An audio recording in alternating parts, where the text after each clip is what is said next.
चीज को सराहा तो सरकार जरूर बनेगी, फिर पता चलेगा कि कौन कैसा सरकार चला रहा है, क्योंकि यह लड़ाने का काम हो रहा है, सिर्फ लड़ाया जा रहा है।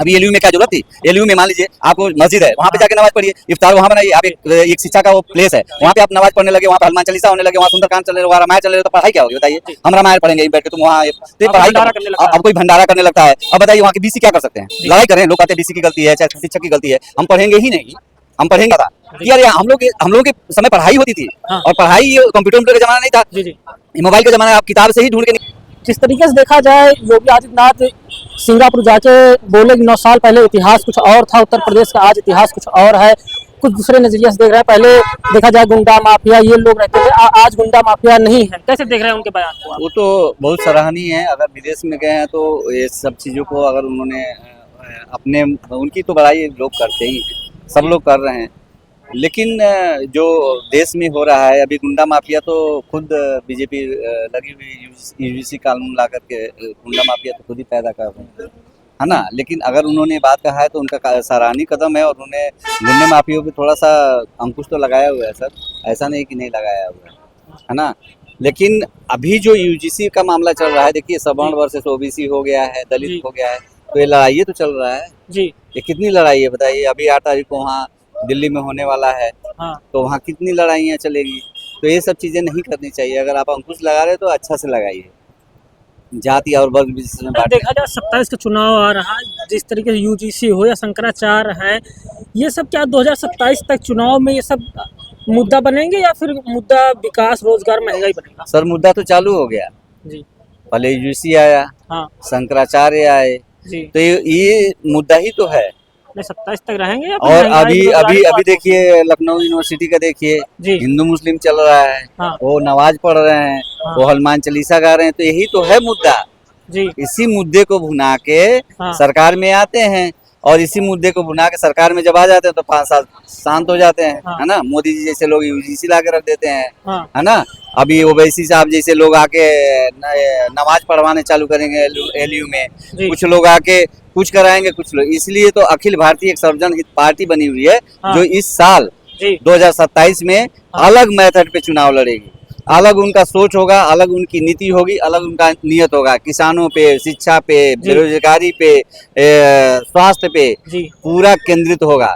जो गरीब होगा, जो मजलूम होगा, किसी भी जाति विशेष से होने दीजिए, उसको उठाया जाएगा और एक नए तरीके से सरकार बनाएगी और नए तरीके से सरकार चलेगा। ये सपा को देख लिया गया, बसपा को देख लिया गया, कांग्रेस को देख लिया गया, बीजेपी को भी देख लिया गया, लेकिन इसी तथ्य पे आई है अखिल भारतीय सर्वजन हित पार्टी, जो अपनी सरकार बनाएगी। अगर जनता ने इसको समझ लिया, इसका प्रचार प्रसार जोरों से चल रहा है। जितने सवर्ण है, जितने मजलूम लोग हैं, सब आके जुड़ रहे हैं, और ये पार्टी का अलग एक रूप होगा। 2027 में 403 विधानसभा पे लड़ेगी। अगर जनता ने इस चीज को सराहा तो सरकार जरूर बनेगी, फिर पता चलेगा कि कौन कैसा सरकार चला रहा है, क्योंकि यह लड़ाने का काम हो रही है, सिर्फ लड़ाया जा रहा है। अभी एलयू में क्या जरूरत थी? एलयू में मान लीजिए आपको मस्जिद है, वहाँ पे जाके नमाज पढ़िए, इफ्तार वहाँ बनाइए। आप एक शिक्षा का वो प्लेस है, वहाँ पे आप नमाज पढ़ने लगे, वहाँ पे हनुमान चालीसा होने लगे, वहाँ सुंदरकांड चल रहे, वहाँ रामायण चल रहे, तो पढ़ाई क्या होगी बताइए? हम रामायण पढ़ेंगे बैठ के, तुम वहाँ तो ये पढ़ाई अब कोई भंडारा करने लगता है। अब बताइए वहाँ की बीसी क्या कर सकते हैं? लड़ाई करें, लोग कहते हैं बीसी की गलती है, चाहे शिक्षक की गलती है। हम पढ़ेंगे ही नहीं, हम पढ़ेंगे ही नहीं। आप मान लीजिए पत्रकार महोदय हैं, आप यहाँ आए, कोई बोले ही नहीं, तो आप क्या कर सकते हैं? कुछ कर सकते हैं, लेकिन आपका काम है, आप कर रहे हैं। उनका काम है शिक्षा देना, उसे आप शिक्षा लेना नहीं चाहते हो। नहीं, हमको यही नमाज पढ़ना है, यही पे इफ्तार मनाना है। तो योगी महाराज जो कर रहे हैं ना, वो बहुत अच्छा काम किए हैं। आप समझ रहे हैं ना, वो इन लोगों को डंडा देना बहुत जरूरी है। कोई भी हो, किसी भी जात वर्ग विशेष है, उनके लिए मंदिर बनाया गया है, उनके लिए मस्जिद बनाया गया है। वो जाके वहाँ पढ़ें और जाके वहाँ काम करें अपना। जरूरी नहीं है कि आप जाके कॉलेज में पढ़ोगे और कॉलेज में नहीं करोगे। माँ बाप इसलिए पैसा देते हैं क्या बताइए? माँ बाप पैसा देते हैं आपको पढ़ने के लिए, आपको जाति वर्ग विशेष में बांटने के लिए नहीं देते हैं।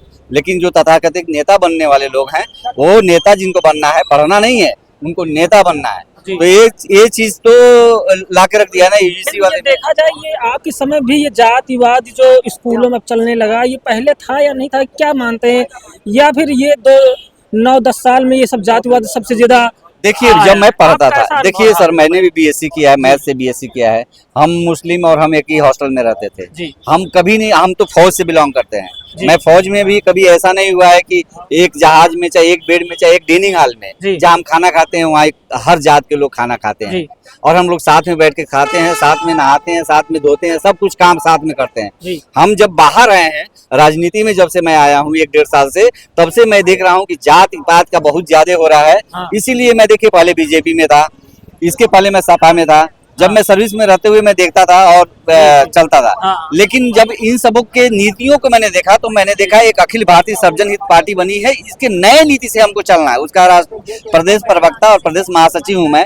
एक नया नियम लेके चलेंगे, नए तरीके से चलेंगे और जो अच्छे लोग होंगे वो जरूर आके जुड़ेंगे सर। और ये जो तथाकथित तत्व है ना, इनके ऊपर अंकुश लगाना बहुत जरूरी है। और योगी महाराज के जैसे अगर वो ऐसे महाराज जी अगर हमारे पार्टी में आ जाते हैं तो ये समझिए कि उनको हम जिंदगी भर के लिए मुख्यमंत्री बना के छोड़ देंगे। ऐसे लोगों की जरूरत है इस देश में, जो हंटर चलाया, हंटर की बहुत जरूरत है। लेकिन जो ऊपर शीर्ष नेतृत्व भाजपा में बैठा हुआ है ना, वो योगी महाराज को चलने नहीं दे रहा है। उनको कहीं न कहीं कैच कर रहे हैं, कहीं न कहीं कैच कर ले रहे हैं, समझ रहे हैं ना। तो ये जरूरत है सर, ये बहुत ही जरूरी है। और आप इस चीज को आप ही महसूस कर रहे हैं। हमारे पढ़ने के समय में तो हम लोग ये सोचते ही नहीं थे जी, हमने हमारे दिमाग में भी नहीं आता था कि अरे हम लोगों के समय पढ़ाई होती थी। और पढ़ाई कंप्यूटर का जमाना नहीं था जी जी, मोबाइल का जमाना है। आप किताब से ही ढूंढ के निकालना है, किताब ही पढ़ना है आपको। उसी में से आजकल गूगल महाराज हैं, उनसे आंसर भी आ जाता है तर से, उससे कैसे सवाल लगेगा वो भी आ जाता है, तो इजी हो गया ना। पहले सर एक सवाल लगाने के लिए हालत, मैं बीएससी मैथ से बीएससी हूँ, हालत खराब हो जाती थी कि कैसे पढ़े। दिन रात पढ़ने का समय, किसी से फालतू बात करने का समय नहीं मिलता था। तभी तो हमने जो नौकरी पाया अपने बलबूते पे पाया। वहाँ हम ये भी नहीं सोचते आरक्षण क्या है। अब वो आरक्षण लो ना, जिसको आरक्षण लेना, हमने पढ़ के नौकरी लिया था जी, हम पढ़ के नौकरी लिए थे। आप भी पंडित हैं, जिस तरीके से देखा जाए शंकराचार्य के शिष्यों के साथ चोटी खींचना या सर्टिफिकेट कैसे देखते हैं, ये सब करना चाहिए सरकार को या नहीं करना चाहिए?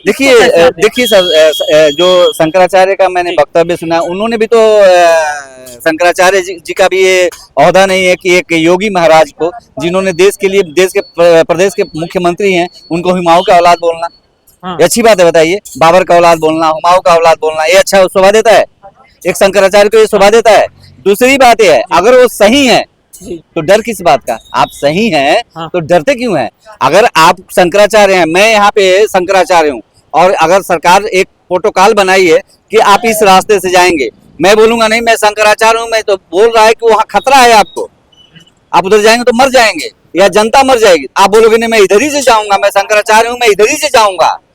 लेकिन वही देखा जाए ब्रजेश पाठक का समर्थन आता है कि जो जिन्होंने ऐसा काम किया उसके पाप लगे, क्या क्या बोल दिए हैं, वो समर्थन में है। तो वो योगी जी, मतलब योगी आदित्यनाथ जो है, उनका विरोध, मतलब सर्टिफिकेट दोनों। देखिए ब्रजेश पाठक जी तो इतना ब्राह्मण के साथ अन्याय हो रहा है, इतना सवर्ण के साथ एक बार भी तो खुल के नहीं आ रहे हैं। अभी लास्ट में बोले हैं, वो क्या समर्थन करेंगे? अगर वो शंकराचार्य गलत नहीं है तो डर किस बात की?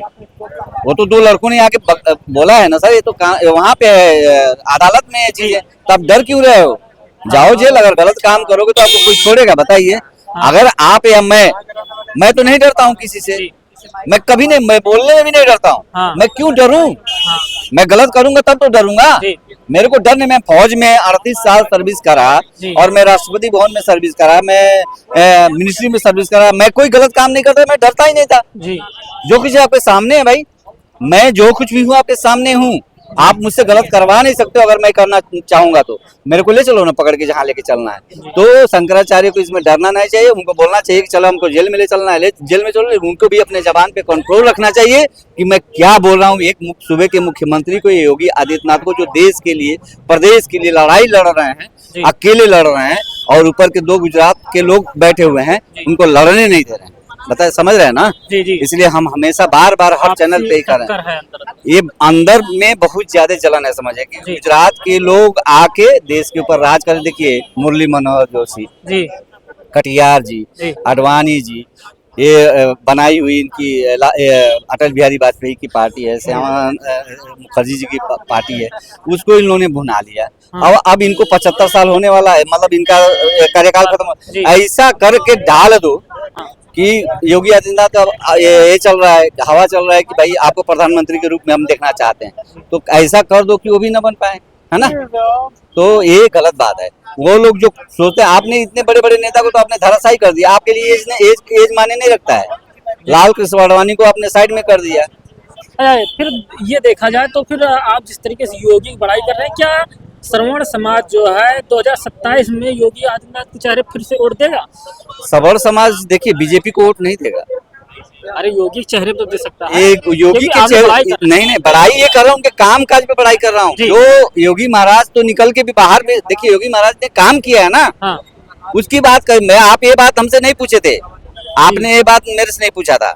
आपने ये पूछा था कि योगी महाराज का कार्यकाल, लेकिन वोट का जहां तक बात आएगा, सवर्ण बिल्कुल ही नहीं जाएगा सर। सवर्ण को बहुत धोखा दिया है बीजेपी ने। हाँ। और योगी महाराज अगर दोनों हट जाएंगे क्या, जो ऊपर से नेतृत्व पे बैठे हैं हट जाएंगे क्या, योगी महाराज पे लेके योगी महाराज को साइड कर देंगे सब, तो वो योगी महाराज भी तो निकल के आना चाहिए कि हम सवर्ण के साथ हैं।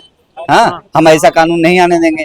सबको एक जात पात में बोलते हैं ना, जात पात की करो विदाई, हम सब है भाई, सब भाई हैं।